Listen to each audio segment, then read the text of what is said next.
पुरी जिलार अन्यतम प्रमुख सामाजिक संगठन प्रतिश्रुति पक्षर एक वृक्षरोपण कार्यक्रम सोमवार अपराह्न चंदनपुर थाना अंतर्गत वीर बलभद्रपुर शासन ग्राम में अनुष्ठित हो जाठी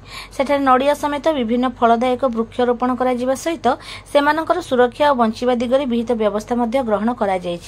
प्रतिश्रुतिर सभापति पद्मचरण महापात्र नेतृत्व में होइथिबा एही कार्यक्रम को संपादिका प्रियंका महापात्र, कोषाध्यक्षा चंदना राथ, संगमित्रा दास, सुदशा पंडा, राजकिशोर पंडा, संतोष कुमार नंद,